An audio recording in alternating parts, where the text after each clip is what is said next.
Hey friends, I'm here for some more Number the Stars. Today we're going to be reading chapter 12. Now we know in our last chapter we saw Ellen and her family and some other people, the woman with the baby, getting ready to leave Uncle Heinrich's house after the Nazis came. Now today as we read, I want you to think about problem and solution. So a significant event is going to take place in this chapter and it's going to end in an unpredictable way. So I want you thinking about what this means for our characters. Now a key word I want you to pay attention to is going to be the word pride. P-R-I-E-D. Not pride, P-R-I-D, meaning proud, but our word is pride, P-R-I-E-D, which means to detach with difficulty or hard to take off.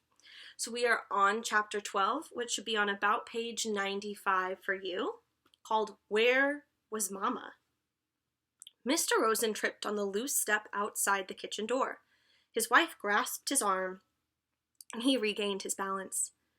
"It's very dark," Mama whispered, as they stood in the yard with their blankets and bundles of food gathered in their arms.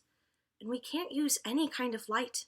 I'll go first. I know the way very well, and you follow me. Try not to stumble over the tree roots in the path.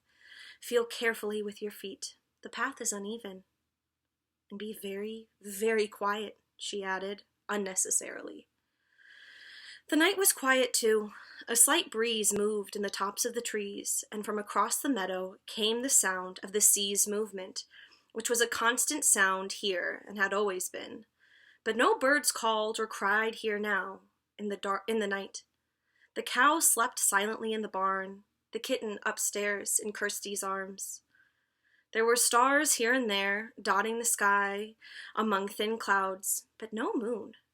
Anne-Marie shivered, standing at the foot of the steps. "Come," Mama murmured, and she moved away from the house. One by one, the Rosens turned and hugged Anne-Marie silently. Ellen came to her last. The two girls held each other.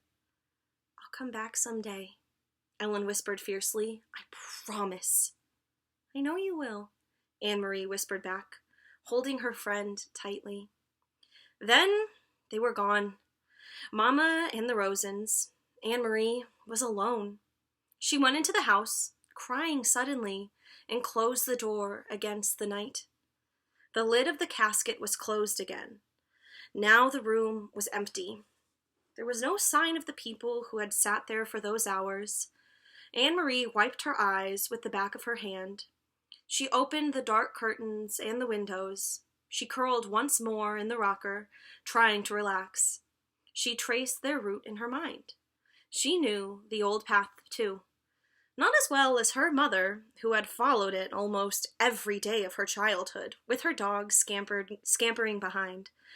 But Anne-Marie had often walked to town and back that way, and she remembered the turns, the twisted trees whose gnarled roots pushed the earth now and then into knotted clumps, and the thick bushes that often flowed in the early summer. She walked with them in her mind, feeling the way through the darkness. It would take them, she thought, half an hour to reach the place where Uncle Heinrich was waiting with his boat. Mama would leave them there, pausing a minute, no more, for a final hug. And then she would turn and come home. It would be faster for Mama alone, with no need to wait as the Rosens, unfamiliar with the path, slowly felt their way along. Mama would hurry, sure-footed now, back to her children. The clock in the hall struck once. It was 2:30 in the morning. Her mother would be home in an hour, Anne-Marie decided. She rocked gently back and forth in the old chair. Mama would be home by 3:30. She thought of Papa, back in Copenhagen, alone. He would be awake too. He would be wishing he could have come, but knowing too that he must come and go as always, to the corner store for the newspaper, to his office when morning came. Now he would be afraid for them and watching the clock, waiting for word that the Rosens were safe, that Mama and the girls were here at the farm, starting a new day with the sun shining through the kitchen window and cream in their oatmeal. It was harder for the ones who were waiting, Anne-Marie knew. Less danger, perhaps, but more fear. She yawned, and her head nodded. She fell asleep. And it was a sleep as thin as the night clouds, dotted with dreams that came and went like the stars. Light woke her, but it was not really morning, not yet. It was only the first hint of a slightly lightening sky, a pale gleam at the edge of the meadow, a sign that far away somewhere to the east, where Sweden still slept, morning would be coming soon. Dawn would creep across the Swedish farmland and coast, then it would wash little Denmark with light and move across the North Sea to wake Norway. Anne-Marie blinked in confusion, sitting up, remembering, after a moment, where she was and why. But it was not right. The pale light at the horizon, it should be dark still. It should still be night. She stood stiffly, stretching her legs, and went to the hall to look at the old clock. It was past 4 o'clock. Where was Mama? Perhaps she had come home, not wanted to wake Anne-Marie, and had gone to bed herself. Surely that was it.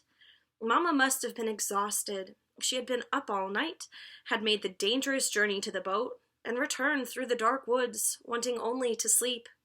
Quickly, Anne-Marie went up the narrow staircase.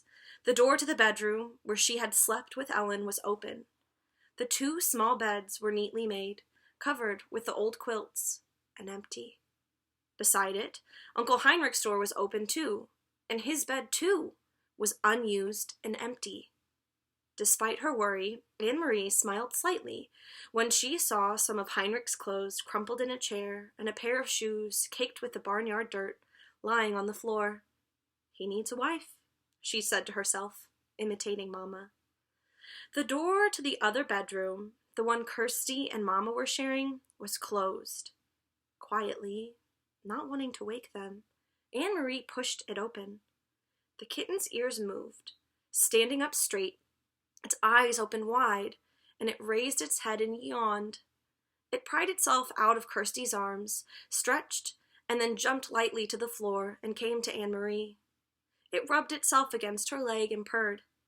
Kirsty sighed and turned in her sleep. One arm, free now of the kitten's warmth and comfort, flung itself across the pillow. There was no one else in the wide bed. Anne-Marie moved quickly to the window, which overlooked the clearing that led to the path's entrance. The light outside was still very dim, and she peered through the dimness, trying to see, looking for the opening in the trees where the path began, looking for Mama hurrying home. After a second, she saw a shape there, something unfamiliar, something that had not been there the day before, a dark shape, no more than a blurred heap at the beginning of the path. Anne-Marie squinted, forcing her eyes to understand, needing to understand, not wanting to understand. The shape moved, and she knew it was her mother lying on the earth. Okay, so we are going to stop there. So a cliffhanger is a plot device used at the end of a chapter or at the end of a story in hopes of keeping the reader excited to come back for more. So the question I'm going to ask you is, what is the cliffhanger at the end of chapter 12? So I'm going to say that one more time. A cliffhanger is a plot device used at the end of a chapter or story in hopes of keeping the reader excited to come back for more. What is the cliffhanger at the end of chapter 12? Thanks, friends.